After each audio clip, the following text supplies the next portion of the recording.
Guys, welcome back to the channel. We're doing a little something different today. We're here, we're on public land. The reason why we're here is because the other day my dad was coming home from work. He drives right by this piece, and he told me he saw a real nice buck heading into it early in the morning, which means he's probably going to come up here in bed. Well, sure enough, I come through here the other morning coming home from work. I work night shift, and I saw him heading in here again, and he was a real nice deer. I guess somewhere around 130 inches, 140 inches. It's hard to guess, especially when they have velvet on. But the reason why we're here is because there's a big hayfield about a quarter mile behind us, or in front of me here, and these deer, namely this big buck we're after, is feeding in this hayfield all night, and he's bedding somewhere on this side of the road. So I got on my Onyx maps and I looked in here, and I can see an old clear cut that's probably half a mile from where I saw him that morning, and it's just pretty much cookie cutter hardwoods until you hit that clear cut. And in my opinion, that's where he's going to be bedding up at. He may not be bedded there now with velvet on because he doesn't want to crash his velvet, that thick stuff, but as soon as he sheds that velvet, I really feel like he's going to transition over into this clear cut. When you're hunting these big woods deer, there's nothing better than a clear cut that's in the middle of monotonous hardwood timber. Even better with this clear cut is I looked at it on the satellite imagery and the topo imagery, and the topo shows an old creek running right alongside that clear cut. So it's matching up.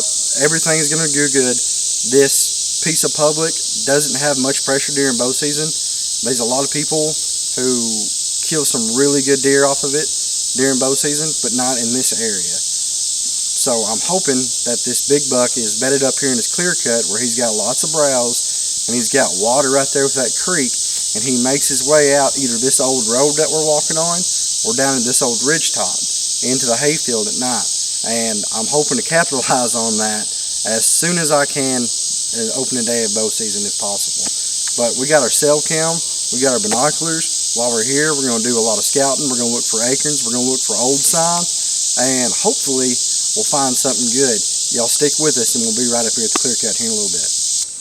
We're making our way back here to this clear cut, and I'm already excited about this location. So far we've run across three big old trees that it was all we could do to crawl over the top of. Here we've got a bunch of pine trees. Every little bit of obstacle is so much better because lazy hunters are not going to want to tote a deer stand or whatever it is through all this junk. I hunt about a tree saddle, I'm not really that worried about it, but if I'm ever on public land, whether it's duck hunting or deer hunting, I'm always looking for some of the hardest places to get to, because people are lazy. They don't want to do this. If you're willing to put in the extra work and go the extra mile, you'll always be rewarded. So I'm going to keep slipping down this old log road.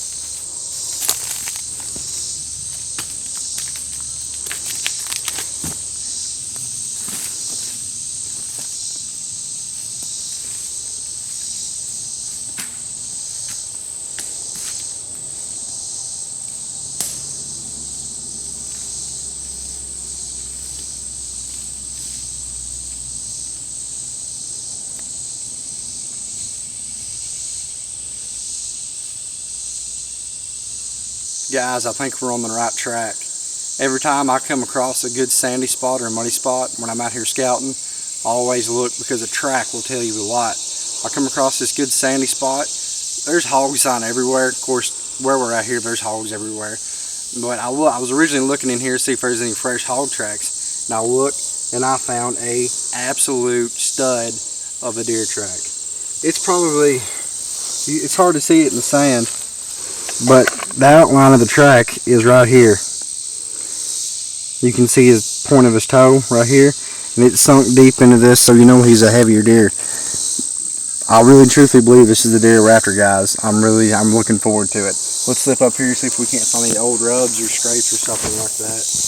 And we're still pretty good ways from our clear cut, but this track right here shows me that my hunch was right. I think this deer's bedded up back in here. Let's go check it out. Hey guys, we're right here on the edge of the clear cut, and I'm telling you, just like the topo map said, I'm sitting here where a spring comes right out of the ground.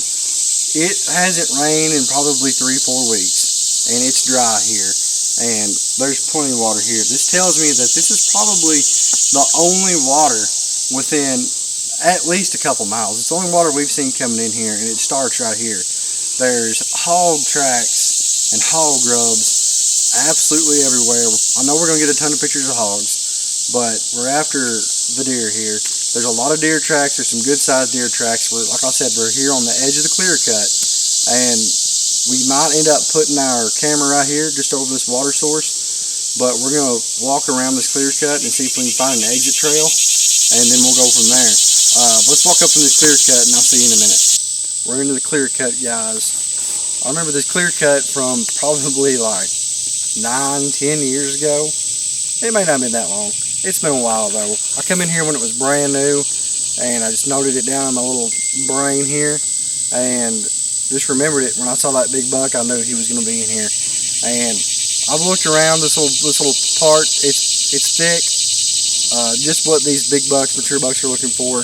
I haven't seen any old rubs, but I'm not too worried about it. I've seen some big tracks. I know they'll be in here. There's plenty of browse. There's plenty of everything.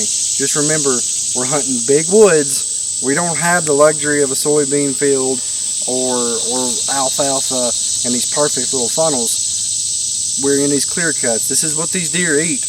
And I promise you, these deer will be in here but all year long, from the beginning of deer season all the way to the spring. They'll be in here eating. They're probably in here eating right now.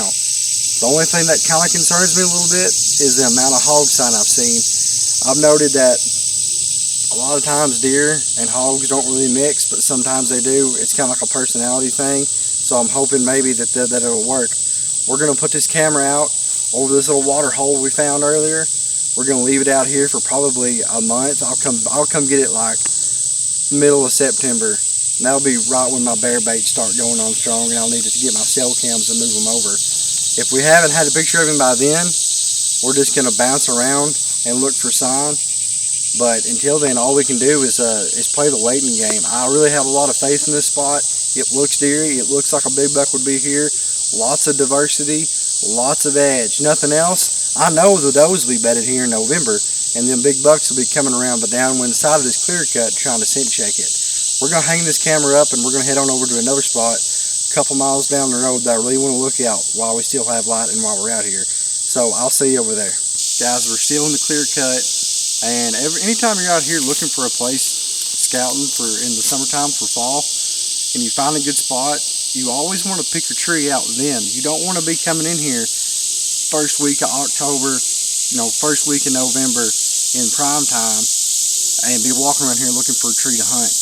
I don't have a tree saddle, so my options are a lot more open. I've eyeballed the perfect tree for me right here. Bear with us with the focus because the light is so different. Check out this walnut tree.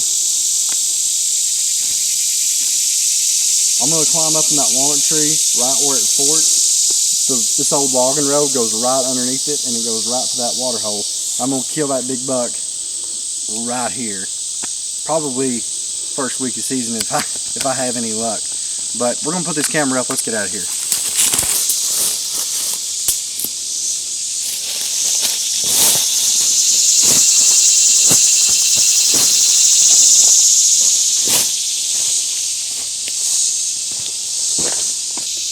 Guys, we're talking about the low hole in the bucket. So in the fall, there's going to be plenty of food. There's probably be some acorns. I'll tell you what, as dry as it's been, there's not going to be a lot of water. As you look, I'm standing in what is a creek bed.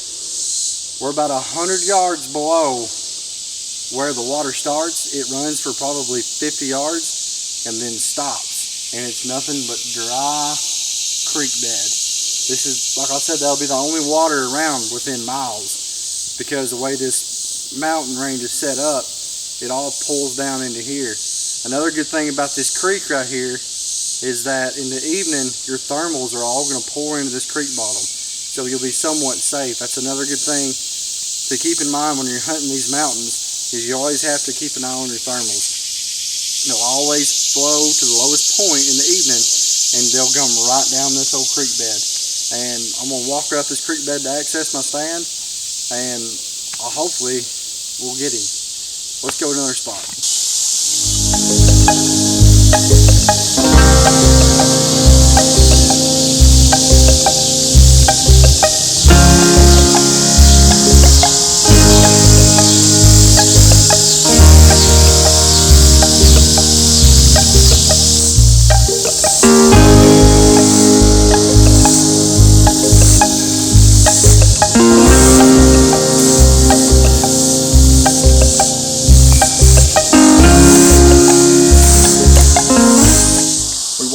Across the creek, we come up into this old field.